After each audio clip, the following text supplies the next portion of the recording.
పరమేశ్వరుడు లొంగేది దేనికి అంటే కేవలము భక్తికి మాత్రమే వశుడు తప్ప అసలు పరమేశ్వరుడికి నేను ఇది చేశాను అనడానికి మీరేం చేయగలరు? మనం ఇది చేశాము అని చెప్పడానికి మనం ఏదీ చెయ్యలేము ఈశ్వరుడు.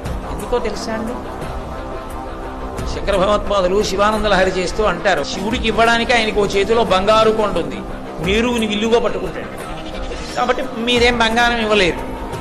బంగారం అంటే రాత్రి వేళ గబుక్కుని ఏదైనా డబ్బులు కావాల్సి వస్తే మరి వెళ్ళి అమ్మి డబ్బు తెచ్చుకోవడానికి అవకాశం ఉండదు కదా. నా దగ్గర రూపాయలున్నా ఇస్తానంటారేమో. నవనిధులకు అధిపతి అయిన కుబేరుడు ఎప్పుడు పక్కన నిలబడి ఉంటాడు.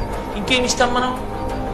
ఫోన్ లేవయా, నీకు నేనేమైనా శుభాలు జరిగేటట్టు చూస్తానంటావా?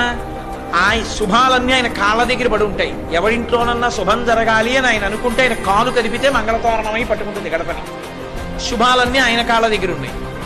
ఆయన ఇంట్లో సురభి చింతామణి గణే కామధేనువులు కల్పవృక్షాలు ఆయన ఇంట్లో ఉంటాయి. అసలు పెద్ద చింతామణి అమ్మవారు ఆయన దగ్గరే ఉంది. చింతామణి పాణిగ్రాహి ఆయన. ఇంకా మనం ఏమిస్తాం? శంకరాచార్యుల వారు అన్నారు, నాది నాది నేను నేను అనిపించే మనసుందే అది మాత్రం నీది నీది అంటే అలా నాది నాది అంటోంది. అదొక్కటి ఉండిపోయింది, దాన్ని ఇచ్చేస్తున్నాను, ధన్యత పొందుతాం. కాబట్టి పరమేశ్వరుడికి మనం ఇవ్వగలిగినదన్నది లేదు.